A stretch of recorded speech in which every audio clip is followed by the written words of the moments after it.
தந்தை, மகன், தூய ஆவியின் பெயராலே ஆமென். ஹல்லேலூயா, ஹல்லேலூயா. ஆண்டவரின் விண்மீன் எழக் கண்டோம். அவரை வணங்க வந்திருக்கின்றோம். அல்லேலூயா. அவரை வணங்க வந்திருக்கின்றோம். மத்தேயு எழுதிய தூய நற்செய்தியிலிருந்து வாசகம். அதிகாரம் 2, இறை வசனங்கள் 1 முதல் 12 முடிய. ஏரோது அரசன் காலத்தில் யூதேயாவில் உள்ள பெத்லகேமில் இயேசு பிறந்தார். அப்பொழுது கிழக்கிலிருந்து ஞானிகள் எருசலேமுக்கு வந்து, யூதர்களின் அரசராக பிறந்திருக்கிறவர் எங்கே?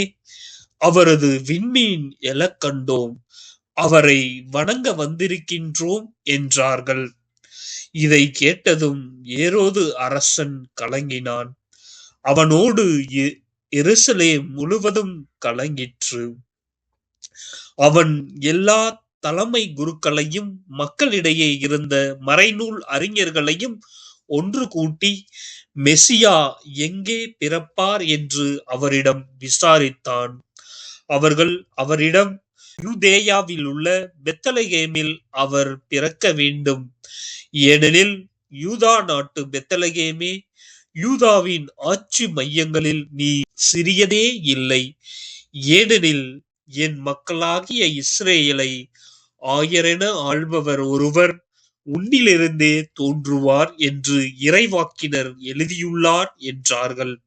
பின்பு ஏரோது யாருக்கும் தெரியாமல் ஞானிகளை அழைத்து கொண்டு போய் விண்மீன் தோன்றிய காலத்தை பற்றி விசாரித்து உறுதி செய்து கொண்டான்.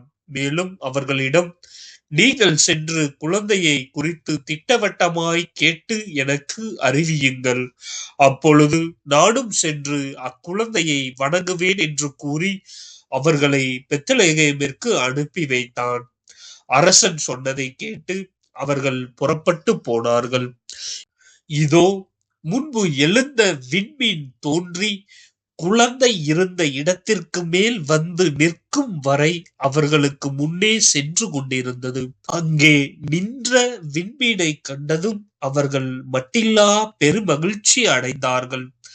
வீட்டிற்குள் அவர்கள் போய் குழந்தையை அதன் தாய் மரியா வைத்திருப்பதை கண்டார்கள். நெடுஞ்சான் கிடையாய் விழுந்து குழந்தையை வணங்கினார்கள். தங்கள் பேழைகளை திறந்து பொன்னும் சாம்பிராணியும் வெள்ளை போலமும் காணிக்கையாக கொடுத்தார்கள்.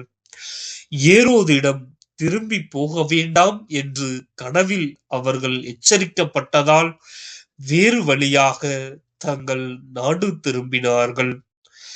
இது ஆண்டவரின் அருள்வாக்கு. இறைவா, உமக்கு நன்றி. அன்பு உள்ளங்களே, உங்கள் அனைவருக்கும் 3 அரசர்களின் திருவிழா நல்வாழ்த்துக்கள், வாழ்த்துக்களும் ஜெபங்களும்.